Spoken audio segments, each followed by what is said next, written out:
Raymond, many congratulations. It's been a long time in coming. I know. How does it feel to be back on the stage in front of fans and winning? No, this is what you want. This is what you want, of course. I know I retired because I wasn't myself anymore. The last years in my career were bad, private problems, and I said I'm going to give up because I'm a nightmare for everyone around me. And then a couple of months later, COVID, Corona was there. I couldn't do any exhibitions, and I was divorcing and all. And I'm thinking, what to do next? I was bored. And I was thinking to myself, And then I met Ivo Kuitert. He was my coach in the BDO, and he said, "You get your tour card back." I said, "No, I can't do that. I just gave up." And I did, and got my tour card back. And then Bolton came, Pro Tour, and it's not easy. Pro Tour is really tough, many good players. And at the end, the will to win is always there, and I'll be happy to be back on stage. Very happy.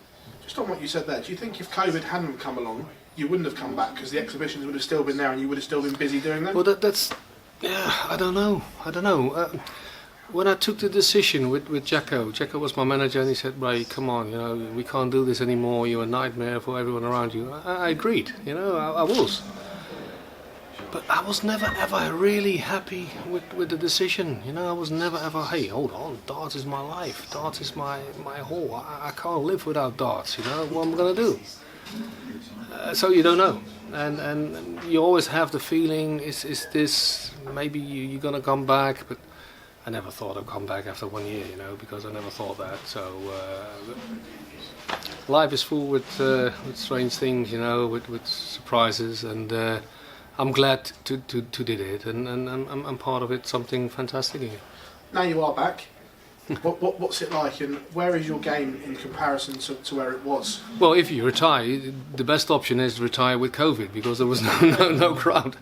No, in all fairness, I'm really happy to playing in front of them. I missed it. I missed it for the last 2 years, of course. If you're a player like myself, you want this. This is what you want, to playing on the highest level and play against the best players in the world. That's what you want. And I have dreams. I still have dreams. Otherwise, I wouldn't come back. If I don't feel I can win tournaments like I did in a Pro Tour, which was really surprising for me back at the time in March.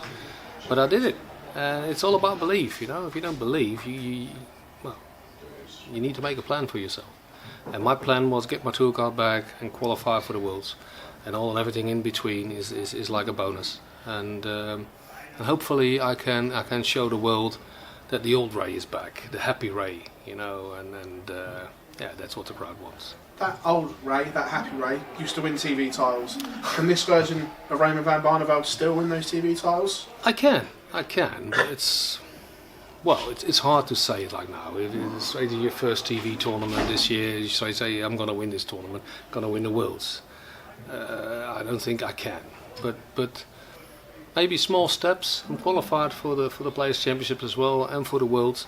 So I think I really had a big target this year, and every round is a bonus. I tried to qualify Tuesday for the next phase. One game at a time. Gary Enns is a fantastic player, we all know that. 2 times world champion. So I'm looking forward to that game, and then we see what happens after. Right, thank you very much. Yeah. Raymond, because you're starting from scratch in the rankings, does it feel like you played without pressure and you've still got a lot to offer this sport? Yeah. I was. How do I explain this? If you lowering out of the top 32, if you top 32 in the world and then you're 34, then 35, and then you go lower. Sometimes it's better to go a year out and then start from scratch, and then you're building up, and building up feels better than going down all the time.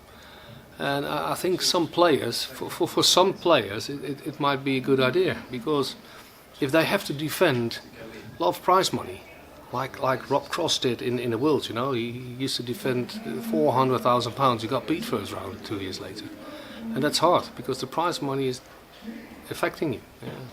Obviously, all roads leading to Ali Pali. Are you on a mission for redemption to heal those hurts? Yeah, of course, but I'm not there yet. I need to work on my stamina. I need to work on all and everything around it, because it's sounds weird, but it's not new for me, but it feels new. You know, I have to adjust myself again.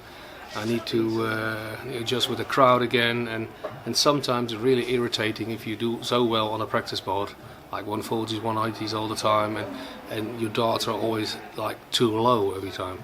That first leg, you know, I got a target. Ray, everyone is texting me, Ray, you need to win 5-0. But do it, you know, and I was missing, because of that pressure, I was missing doubles in the first leg. And if you hit that 51, then you're 1-0 down, and then it will get in your system like negativity. And maybe I should have won then 5-2, 5-3 at the end, but then you still lost 2-3 legs, which could be very important at the end. The World Series finals that were recently in Amsterdam, you weren't included in the Dutch wildcard. Did that hurt a little bit? Well, I wasn't really expecting it. It would have been nice, of course, to play for the Dutch crowd, but at the end, it's not a ranked event.